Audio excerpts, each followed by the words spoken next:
Remember Hong Kong, the city that used to be at least somewhat free until the Chinese Communist Party pushed through a national security law? Critics say the law effectively curtails protest and freedom of speech. China has said it will return stability. I say, why not both? If people keep their heads down and their mouths shut, everything will be stable. It's about time the younger generation learned how to behave like this. China passed the Hong Kong National Security Law on June 30th, 2020. It was the Chinese Communist Party's solution to more than a year of protests. The law gives tremendous leeway for authorities to crack down on dissent in Hong Kong. They can arbitrarily arrest anyone using the national security law. A lot of people have been concerned because the law is a vague catch-all, creating broadly worded crimes that could land people in jail for playing a song or uttering a slogan. Yeah, it's too vague. And that's why Hong Kong authorities are putting extra care into making sure the law can be properly explained to the city's impressionable youth. Let's learn about national security. That's clever. If you make it into a cartoon, it's much easier to get kids to pay attention.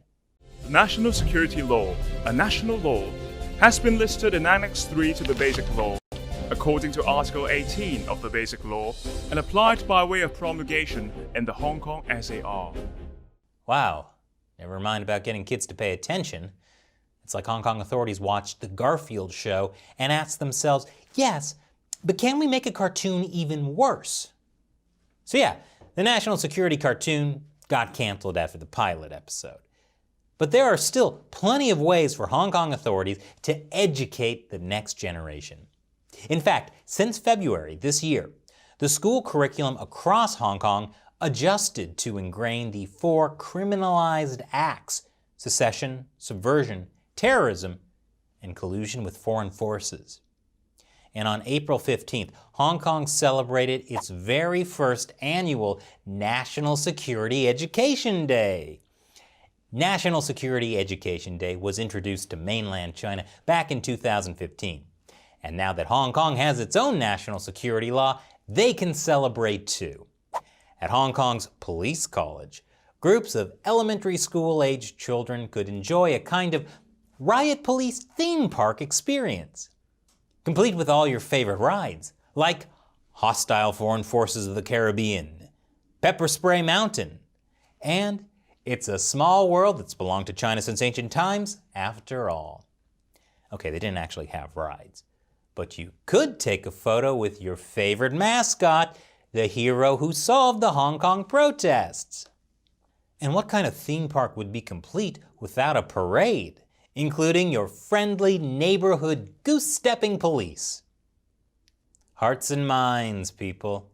Hearts and minds. Is where they stab you with their bayonets. And authorities also put on this cute anti-terrorism drill, where police open fire without warning and shoot everybody. And for a more hands-on experience, they also let the kids play with hand grenades and rocket launchers. It's the kind of healthy nationalist education all parents want for their children. Play with guns, shoot your friends. Don't play with subversive figurines, kids. Play with the official police ones. Ah, memories. Sweet, stinging memories. The future of Hong Kong is in good hands. And now it's time for me to answer a question from a member of the China Uncensored 50 Cent Army, fans who support the show through the crowdfunding website Patreon. Greg Fawcett asks, why can't the West bring down the Great Firewall? And what could the CCP do in response? Is the West too concerned about the big internet cables linking the world would be tampered with by China, which would be a catastrophe? Good question, Greg. The West could bring down the Great Firewall in just a few months, if America's big tech companies got behind it. The problem isn't the internet cables, it's that companies like Google, Facebook, Oracle, and Apple are all trying to get a share of the China market. Ultimately, they're all going to be screwed by the CCP, but they just don't know it yet. Instead, these companies could build tools that help people in China and other dictatorships to subvert government firewalls. It would be impossible to stop. People around the world would love these tech companies for promoting freedom, instead of hating them for censoring speech in free countries. And they'd make a lot more money that way too.